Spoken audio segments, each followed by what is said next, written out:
upon a midnight dreary, while I pondered, weak and weary, over many a quaint and curious volume of forgotten lore, while I nodded, nearly napping, suddenly there came a tapping, as of someone gently rapping at my chamber door. "'Tis some visitor," I muttered, tapping at my chamber door. "Only this, and nothing more." Distinctly I remember, it was in the bleak December, and each separate dying ember wrought its ghost upon the floor. Eagerly I wished the morrow, vainly I had sought to borrow from my books a surcease of sorrow, sorrow for the lost Lenore, for the rare and radiant maiden whom the angels name Lenore, nameless here for evermore. And the silken, sad, uncertain rustling of each purple curtain thrilled me, filled me with fantastic terrors never felt before, so that now, to still the beating of my heart, I stood repeating, "'Tis some visitor entreating entrance at my chamber door." Some late visitor entreating entrance at my chamber door. This is it, and nothing more. Presently my soul grew stronger, hesitating, then no longer. "Sir," said I, "or madam, truly your forgiveness I implore. But the fact is I was napping, and so gently you came rapping, and so faintly you came tapping at my chamber door, that I scarce was sure I heard you. Here I opened wide the door. Darkness there, and nothing more. Deep into that darkness peering, long I stood there, wondering, fearing, doubting, dreaming dreams no mortal ever dared to dream before. But the silence was unbroken, and the darkness gave no token, and the only word there spoken was the whispered word, "Lenore."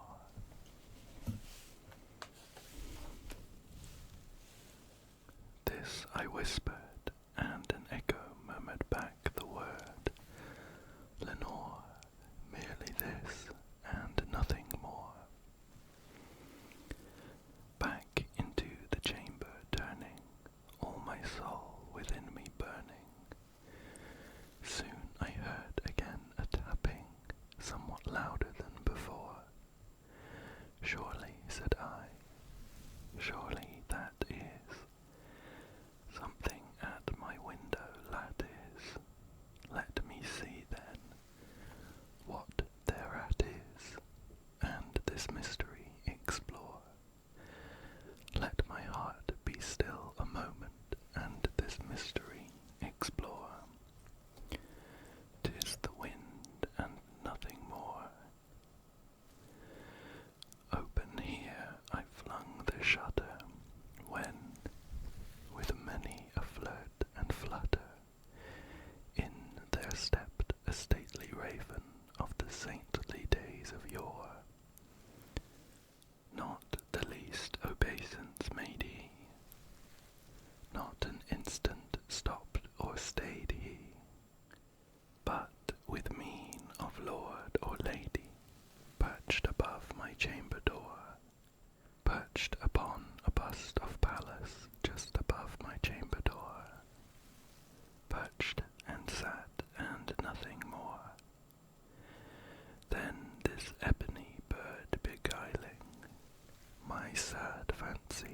into smiling, by the grave and stern decorum of the countenance it wore. Though thy crest be shorn and shaven, thou, I said, art sure no craven, ghastly grim and ancient raven, wandering from the nightly shore. Tell me what thy lordly name is on the night's Plutonian shore. Quoth the raven, nevermore. Much I marvelled this ungainly fowl to hear discourse so plainly, though its answer little meaning, little relevancy bore. For we cannot help agreeing that no living human being ever yet was blessed with seeing bird above his chamber door, bird or beast upon the sculptured bust above his chamber door, with such name as nevermore.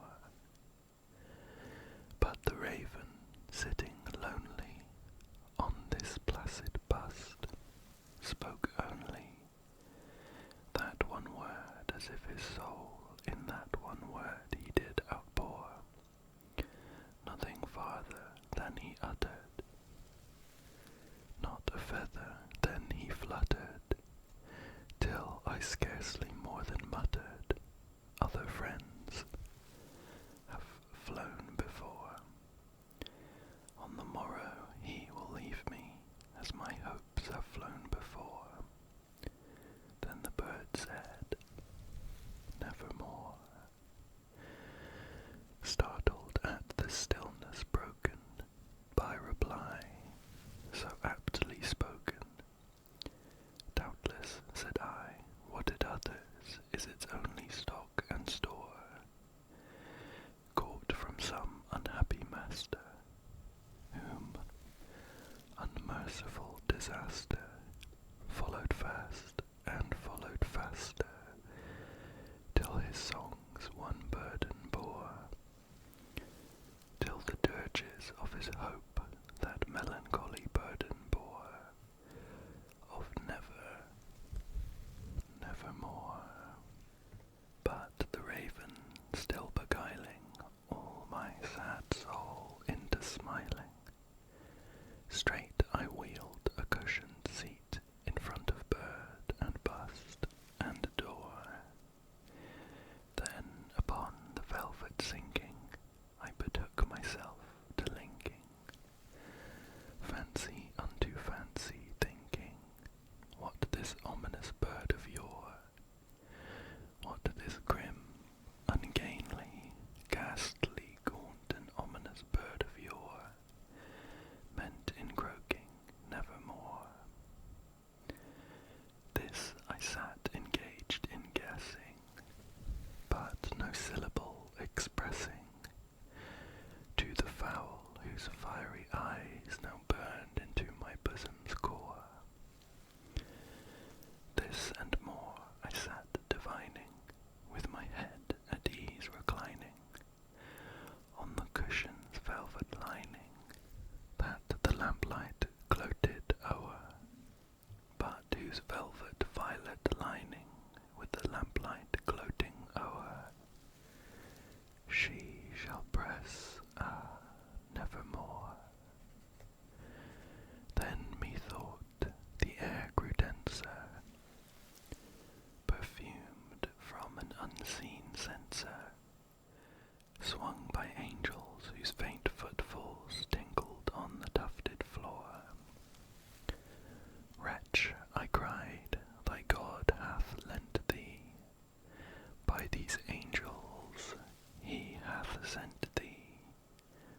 desolate yet, all undaunted, on this desert land enchanted, on this home by horror haunted, tell me truly, I implore,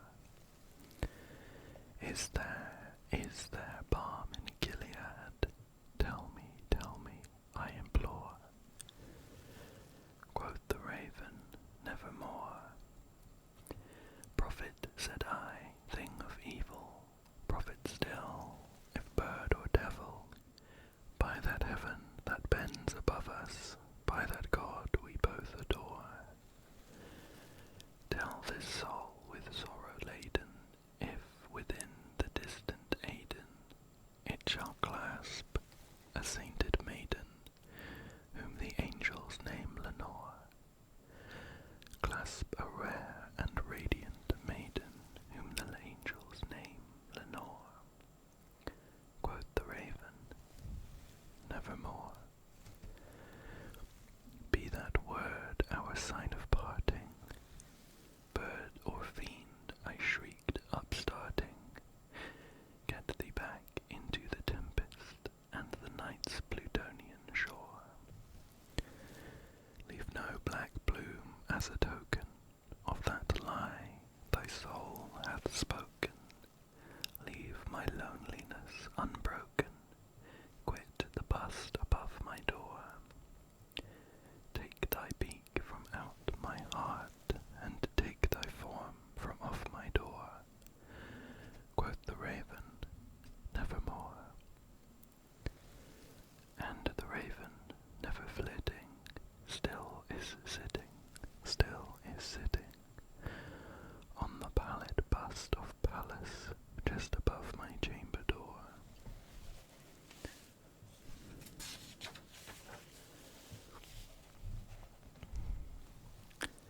And his eyes have all the seeming of a demon's that is dreaming, and the lamplight o'er him streaming throws his shadow on the floor, and my soul from out that shadow that lies floating on the floor shall be lifted nevermore. That's a great one. That's a great one. I hope you enjoyed it. I hope it wasn't too spooky. Next up,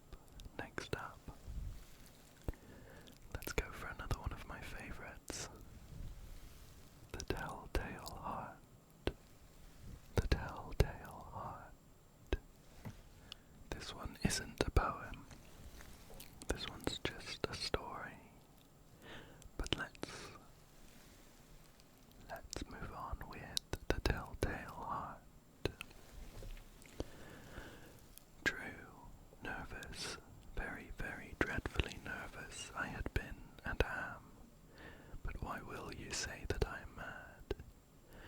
The disease had sharpened my senses, not destroyed, not dulled them. Above all was the sense of hearing acute. I heard all things in the heaven and in the earth. I heard many things in hell. How then? Am I mad? Hearken and observe how healthily, how calmly I can tell you the whole story.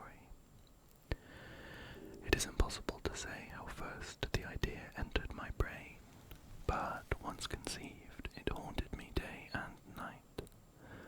Object there was none, passion there was none. I loved the old man. He had never wronged me, he had never given me insult. For his gold I had no desire. I think it was his eye. Yes, it was this.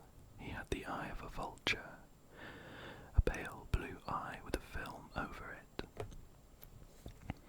Whenever it fell upon me, my blood ran cold, and so, by degrees, very gradually, I made up my mind to take the life of the old man, and thus rid myself of the eye forever. Now this is the point. You fancy me mad. Madmen know nothing, but you should have seen me. You should have seen how wisely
was well in the room, I undid the lantern cautiously.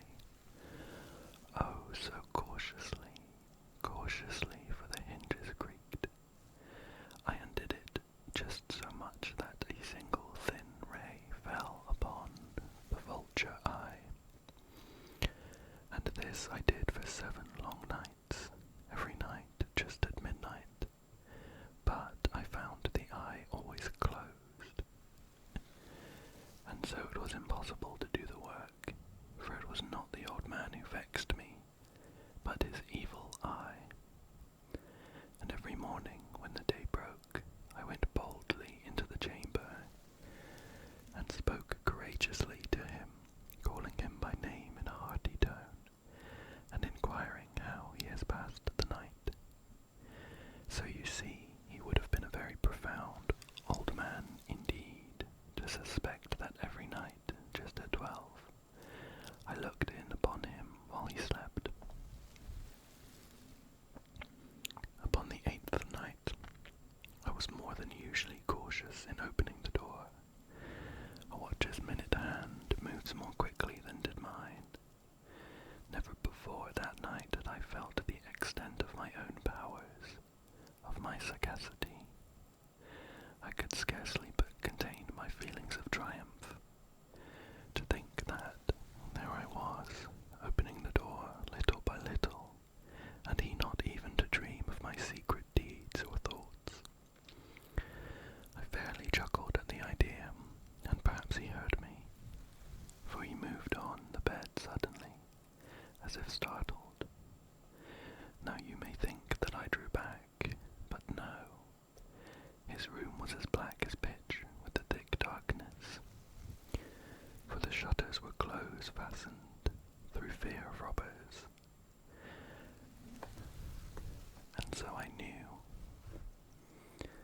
that he could not see the opening of the door, and I kept pushing it on steadily, steadily.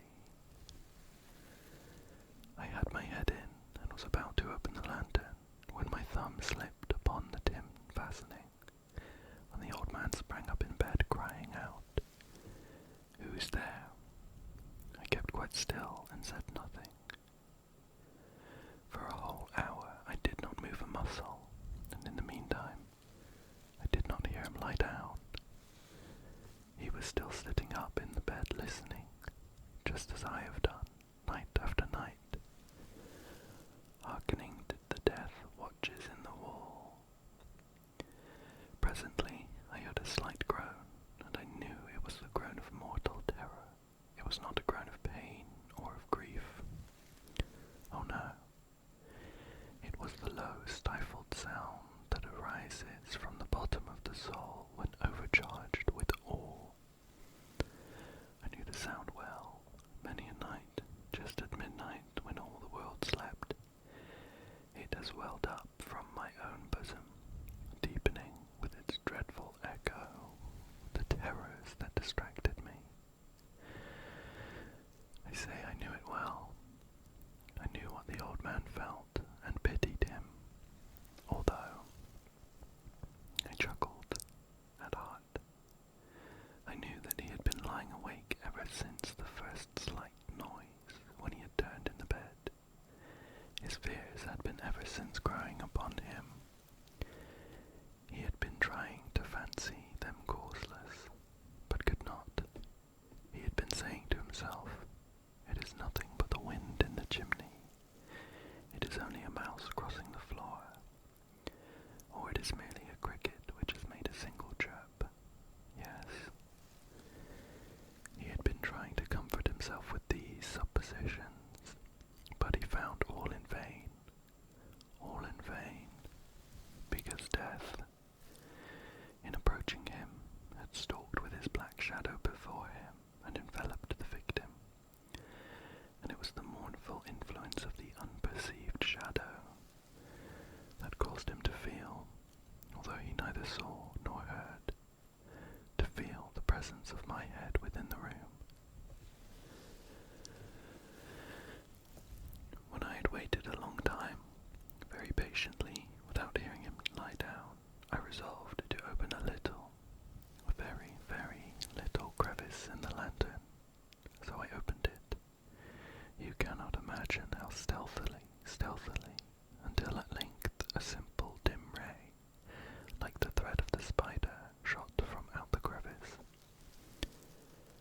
fell full upon the vulture eye.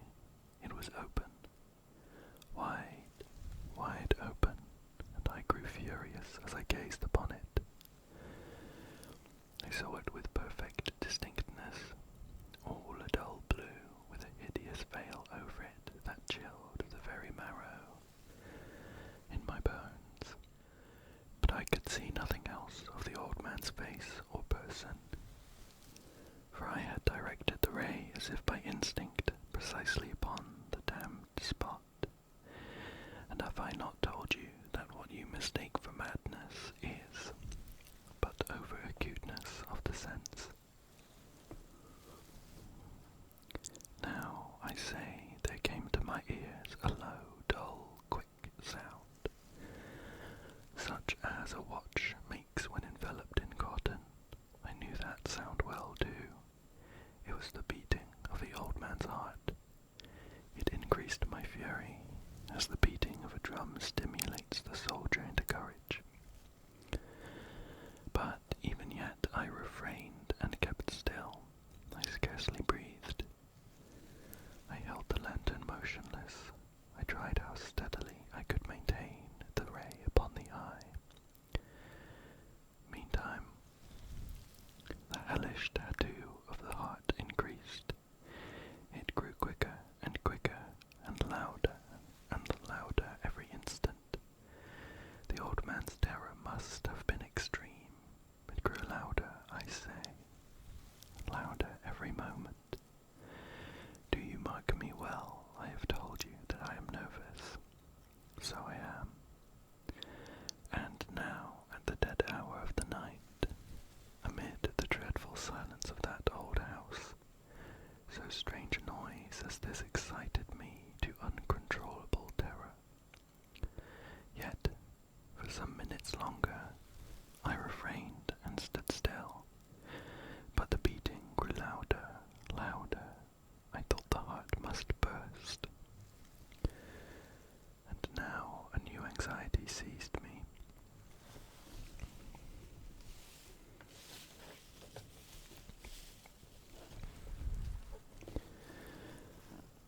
The heart would be heard by a neighbor. The old man's hour had come. With a loud yell, I threw open the lantern and leaped into the room. He shrieked once. Only once. In an instant I dragged him to the floor and pulled the heavy bed over him. I then smiled gaily to find the deed so far done, but for many minutes the heart beat on with a muffled sound. This, however, did not vex me. It would not be heard through the wall. At length it ceased. The old man was dead. I removed the bed and examined the corpse. Yes, he was stone dead. I placed my hand upon the heart and held it there many minutes. There was no pulsation. He was stone dead. His eye would trouble me no more. If you still think me mad, you will think so no longer when I describe the wise precautions I took for the concealment of the body. The night waned, and I worked hastily but in silence. First of all, I dismembered the corpse. I cut off the head and the arms and the legs. I then took up 3 planks from the flooring of the chamber and deposited all between the scantlings. I then replaced the boards so cleverly, so cunningly, that no human eye, not even his, could have detected anything wrong. There was nothing to wash out, no stain of any kind, no blood spot whatever.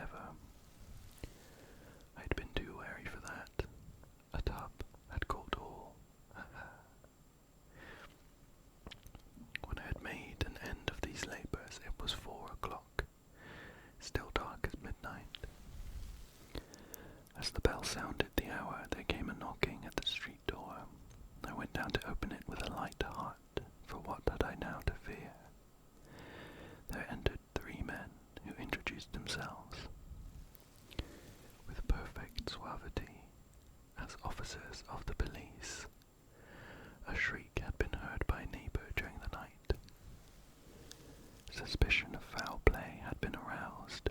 Information had been lodged at the police office, and they, the officers, had been deputed to search the premises. I smiled, for what had I to fear? I bade the gentleman welcome. The shriek, I said, was my own in a dream. The old man I mentioned was absent in the country. I took my visitors all over the house. I bade them search well. I led them at length to his chamber. I showed them his treasures, secure, undisturbed. In the enthusiasm of my confidence, I brought chairs into the room and desired them here to rest from their fatigues, while I myself, in the wild audacity of my perfect triumph, placed my own seat upon the very spot beneath which reposed the corpse of the victim. The officers were satisfied. My manner had convinced them. I was singularly at ease.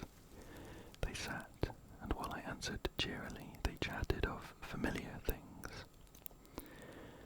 But, ere long, I felt myself getting pale and wished them gone.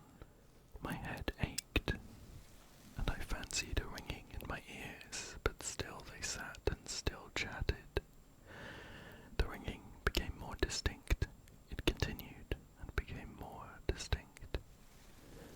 I talked more freely to get rid of this feeling, but it continued and gained definiteness, until at length I found that the noise was not within my ears.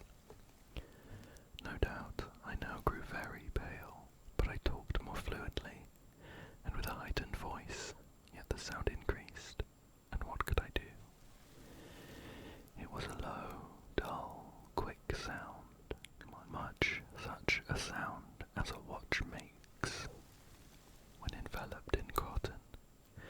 I gasped for breath, and yet the officers heard it not.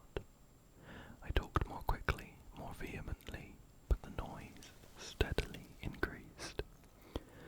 I arose and argued about trifles, in a high key and with violent gesticulations, but the noise steadily increased.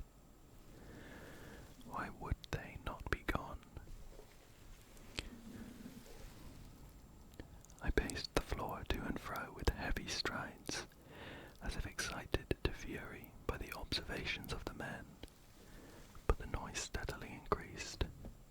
Oh God, what could I do? I foamed, I raved, I swore.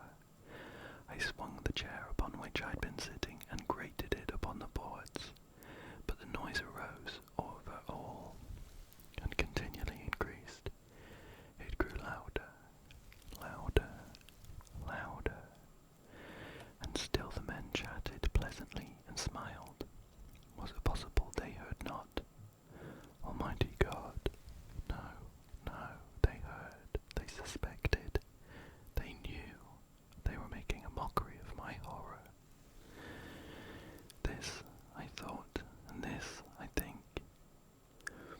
But anything was better than this agony, anything was more tolerable than this derision. I could bear those hypocritical smiles no longer. I felt that I must scream or die. And now again, hark! Louder, louder, louder, louder. Villains, I shrieked, dissemble no more. I admit the deed, tear up the planks. Here, here. It is the beating of his hideous heart. What did you think of the Telltale Heart? It's one of my favorites for sure. And one final one, another classic, another favorite. Let's go for the Cask of Amontillado. The Cask of Amontillado. The 1,000 injuries of Fortunato I had borne as I best could, but when he ventured upon insult, I vowed revenge. You, so well know the nature of my soul, will not suppose, however, that I gave utterance to a threat. At length I would be avenged. This was a point definitively settled, but the very definitiveness with which it was resolved precluded the idea of risk. I must not only punish, but punish with impunity. A wrong is unredressed when retribution overtakes its redresser. It is equally unredressed when the avenger fails to make himself felt as such to him who has done the wrong. It must be understood that neither by word nor deed had I given Fortunato cause to doubt my goodwill. I continued, as was my wont, to smile in his face, and he did not perceive that my smile now was at the thought of his immolation. He had a weak point, this Fortunato, although in other regards he was a man to be respected, and even feared. He prided himself in his connoisseurship in wine. Few Italians had the true virtuoso spirit. For the most part, their enthusiasm is adopted to suit the time and opportunity, to practice imposture upon the British and Austrian millionaires. In painting and gemmery, Fortunato, like his countrymen, was a quack, but in the matter of old wines he was sincere. In this respect, I did not differ from him materially. I was skilful in the Italian vintages myself, and bought largely whenever I could. It was about dusk, one evening, during the supreme madness of the carnival season, that I encountered my friend. He accosted me with excessive warmth, for he had been drinking much. The man wore motley. He had on a tight-fitting, party-striped dress, and his head was surmounted by the conical cap and bells. I was so pleased to see him that I thought I should never have done wringing his hand. I said to him, "My dear Fortunato, you are luckily met. How remarkably well you are looking today. But I have received a pipe of what passes for Amontillado, and I have my doubts." "How?" said he. "Amontillado? A pipe? Impossible." "And in the middle of the carnival?" "I have my doubts," I replied, "and I was silly enough to pay the full Amontillado price without consulting you in the matter. You were not to be found, and I was fearful of losing a bargain. Amontillado, I have my doubts. Amontillado, and I must satisfy them. Amontillado. As you are engaged, I am on my way to Lucchesi. If anyone has a critical turn, it is he. He will tell me. Lucchesi cannot tell Amontillado from sherry, and yet some fools will have it that his taste is a match for your own. Come, let us go." "Whither?" "To your vaults." "My friend, no. I will not impose upon your good nature. I perceive you have an engagement, Lucchesi. I have no engagement. Come." "My friend, no.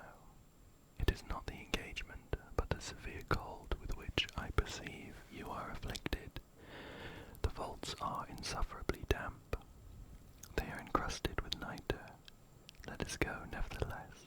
The cold is merely nothing. Amontillado, you have been imposed upon, and as for Lucchesi, he cannot distinguish sherry from an Amontillado." Thus speaking, Fortunato possessed himself of my arm, putting on a mask of black silk, and drawing a roquelaire closely about my person, I suffered him to hurry back to my palazzo.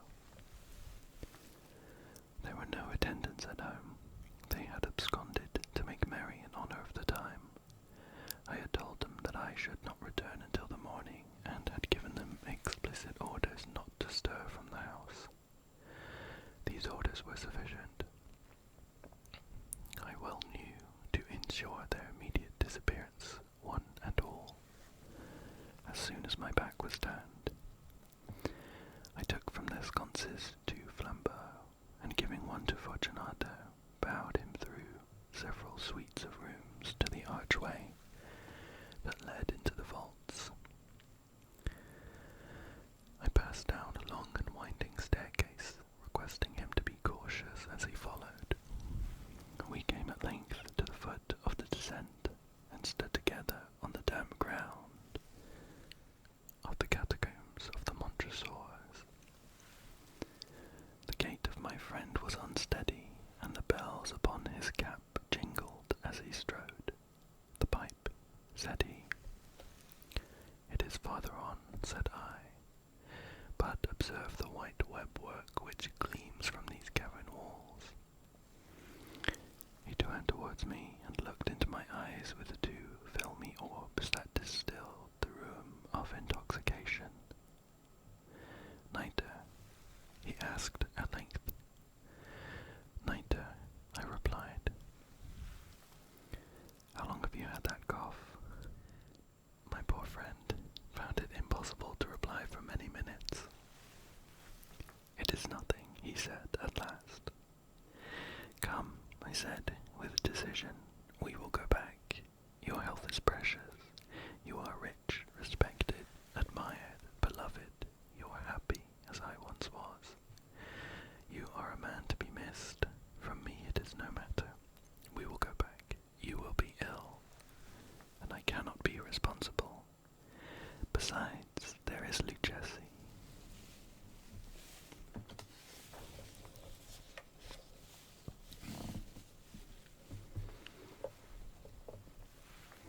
"Enough," he said. "The cough is a mere nothing. It will not kill me. I shall not die of a cough." "True, true," I replied, and indeed I had no intention of alarming you unnecessarily, but you should use all proper caution. A draught of this Medoc will defend us from the damps." Here I knocked off the neck of a bottle which I drew from a long row of its fellows that lay upon the mould. "Drink," I said, presenting him the wine. He raised it to his lips with a leer. He paused and nodded to me familiarly while his bells jingled. "I drink," he said, "to the buried that repose around us, and I to your long life." He again took my arm and we proceeded. "These vaults," he said, "are extensive." "The Montresors," I replied, "were a great and numerous family." "I forget your arms." A huge human foot door in a field azure, the foot crushes a serpent rampant, whose fangs are embedded in the heel. And the motto, "Nemo me impune lacessit." "Good," he said. The wine sparkled in his eyes and the bells jingled. My own fancy grew warm with the Medoc. We had passed through walls of piled bones, with casks and puncheons intermingling, into the inmost recesses of the catacombs. I paused again, and this time I made bold to seize Fortunato by an arm above the elbow. "The Niter," I said. "See, it increases. It hangs like moss upon the vaults. We are below the river's bed. The drops of moisture trickle among the bones. Come, we will go back ere it is too late. Your cough, it is nothing," he said. "Let us go on, but first, another draught of the Medoc." I broke and reached him a flagon of de Grave. He emptied it at a breath. His eyes flashed with a fierce light. He laughed and threw the bottle upwards with a gesticulation I did not understand. I looked at him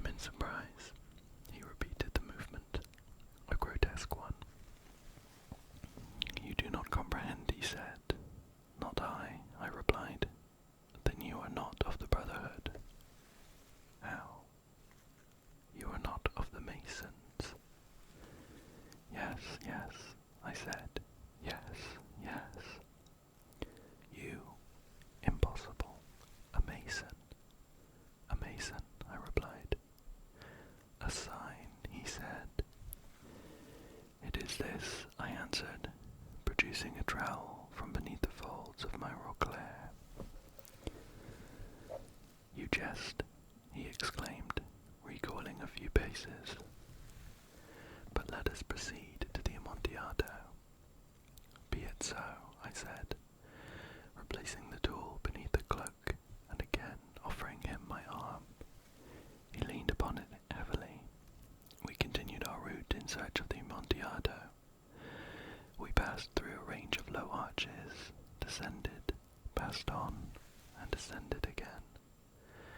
Arrived at a deep crypt, in which the foulness of the air caused our flambeau rather to glow than flame. At the most remote end of the crypt, there appeared another, less spacious. Its walls had been lined with human remains, piled to the vault overhead, in the fashion of the great catacombs of Paris. 3 sides of this interior crypt were still ornamented in this manner. From the 4th, the bones had been thrown down and lay promiscuously upon the earth, forming at one point a mound of some size. Within the wall thus exposed by the displacing of the bones, we perceived a still interior recess, in depth about 4 feet, in width 3, in height 6 or 7. It seemed to have been constructed for no especial use in itself, but formed merely the interval between 2 of the colossal supports of the roof of the catacombs,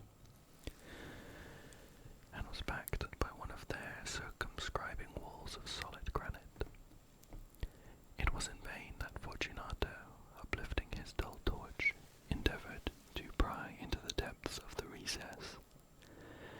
Its termination, the feeble light, did not enable us to see. "Proceed," I said. "Herein is the Amontillado. As for Lucchesi, he is an ignoramus," interrupted my friend, as he stepped unsteadily forward, while I followed immediately at his heels. In an instant he had reached the extremity of the niche, and finding his progress arrested by the rock, stood stupidly bewildered. A moment more and I had fettered him to the granite. In its surface were 2 iron staples, distant from each other about 2 feet horizontally. From one of these depended a short chain, from the other a padlock. Throwing the links about his waist, it was but the work of a few seconds to secure it. He was too much astounded to resist. Withdrawing the key, I stepped back from the recess.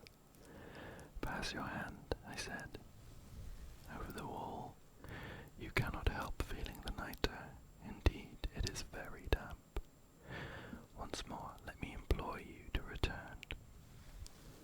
"No, then I must positively leave you, but I must first render you all the little attentions in my power."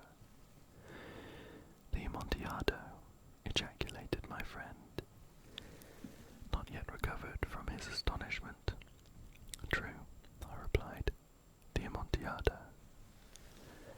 As I said these words, I busied myself among the pile of bones of which I have before spoken. Throwing them aside, I soon uncovered a quantity of building stone and mortar. With these materials, and with the aid of my trowel, I began vigorously to wall up the entrance of the niche. I had scarcely laid the first tier of my masonry when I discovered that the intoxication of Fortunato had in a great measure worn off. The earliest indication I had of this was a low moaning cry from the depth of the recess. It was not the cry of a drunken man. There was then a long and obstinate silence. I laid the second tier, and the third, and the 4th, and then I heard the furious vibrations of the chain. The noise lasted for several minutes, during which that I might hearken to it with the more satisfaction. I ceased my labours and sat down upon the bones, when at last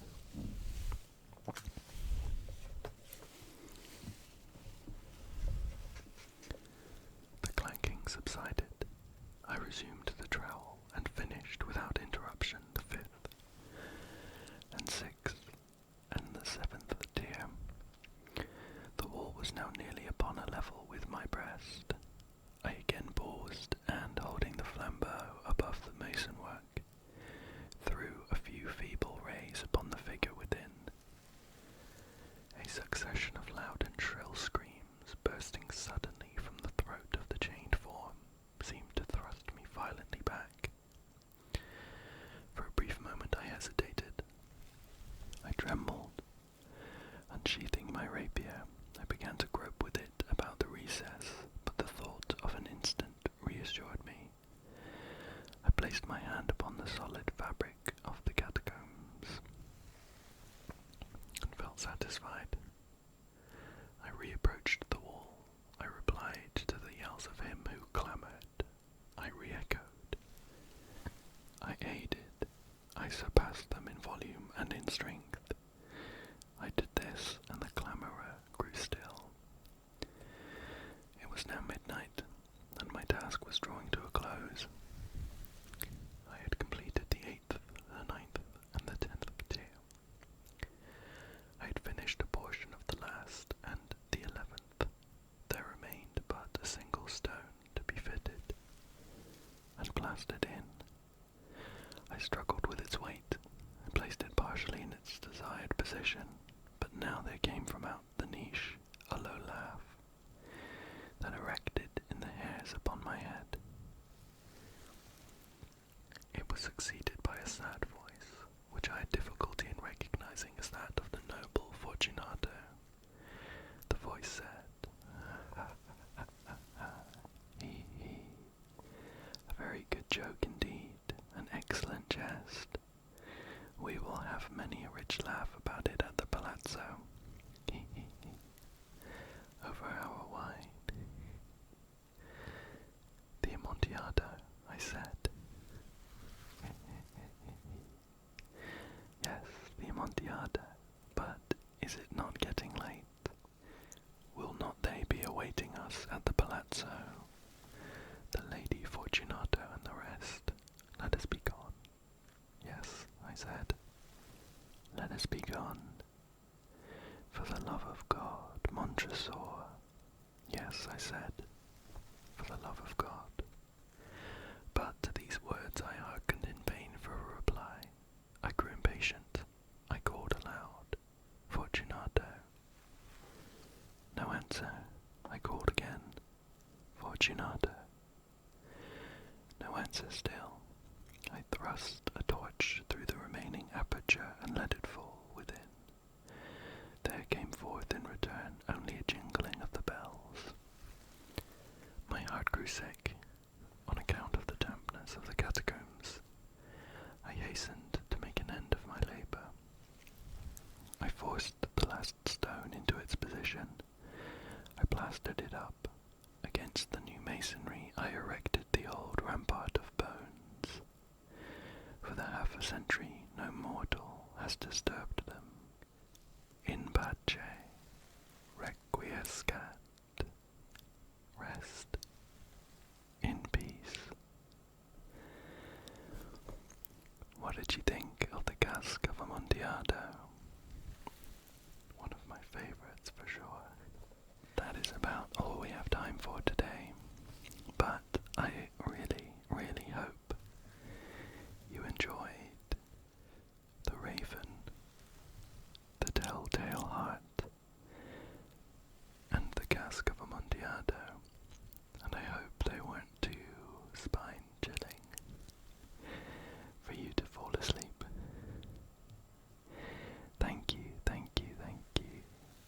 Thank you so much for joining me today, and I hope that you come back again soon for another